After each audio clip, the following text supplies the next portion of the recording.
Bonjour à toutes et tous. Aujourd'hui, nous allons voir les deux derniers homophones que nous devons travailler.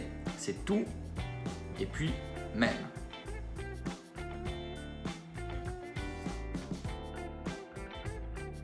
Alors on va commencer avec même. Et pour même, en fait, il y a trois homophones à différencier. Le premier, et je pense que c'est celui qu'on voit le plus souvent, c'est même qui veut dire pareil, semblable. Dans ce cas-là, il va être variable, il va s'accorder en nombre, donc on va mettre S lorsqu'il est au pluriel.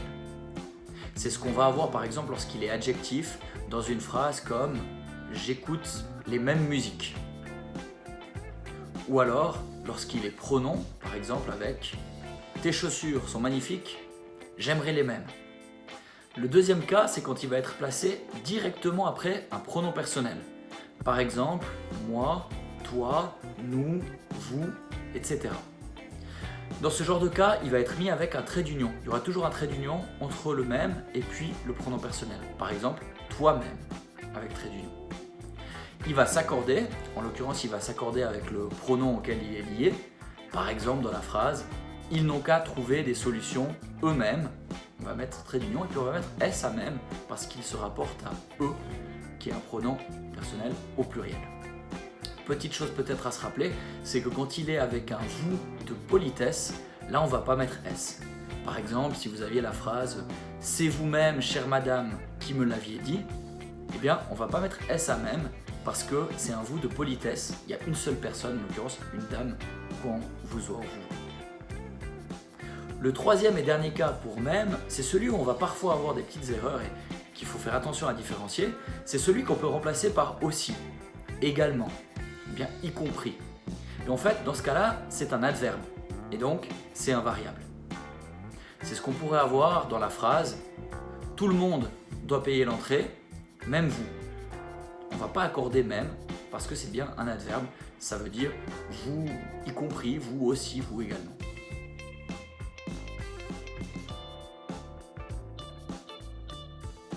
On passe maintenant à tout, et là aussi, il y a trois cas à différencier. Le premier, c'est tout comme déterminant. Et dans ce cas-là, il va être variable, il va s'accorder en genre et en nombre.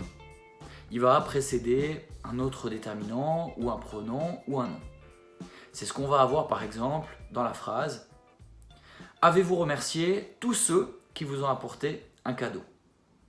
au masculin pluriel. Ou alors dans la phrase « Connaissez-vous toutes ces personnes ?» Et là, au féminin pluriel, on l'accorde. Le deuxième cas, pour tout, facile lui aussi, c'est quand il est pronom. Et là aussi, il va s'accorder en genre et en nombre. C'est ce qu'on pourrait avoir dans une phrase comme « Mes amis font toutes partie du FC Saviez » au féminin pluriel, puisque c'était « mes amis ».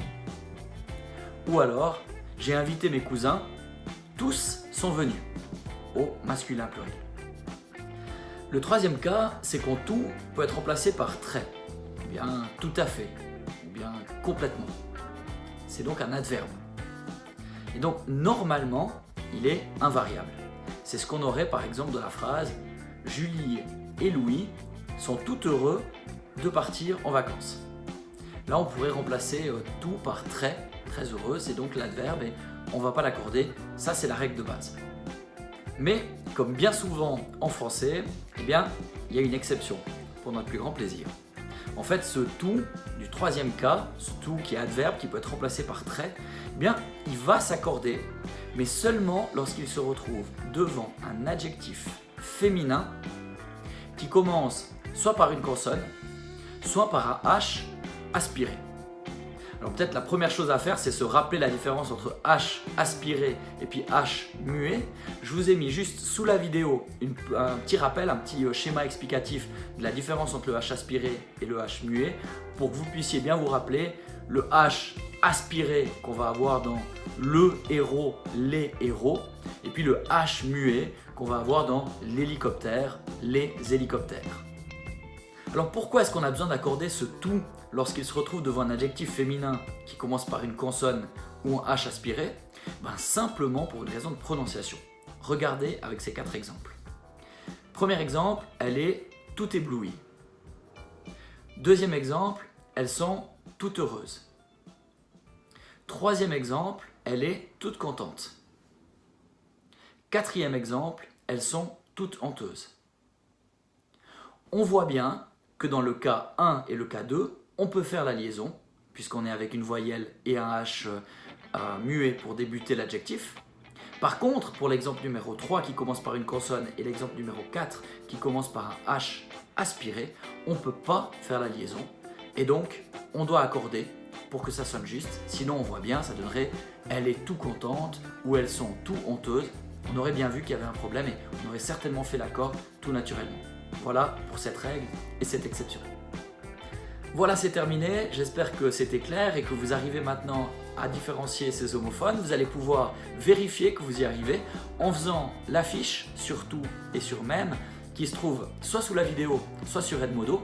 Je vous laisse la faire et la remettre sur Edmodo d'ici vendredi. Et puis l'exercice 28 de la page 352 du livre. Et on se voit vendredi. Bonne semaine à toutes et tous.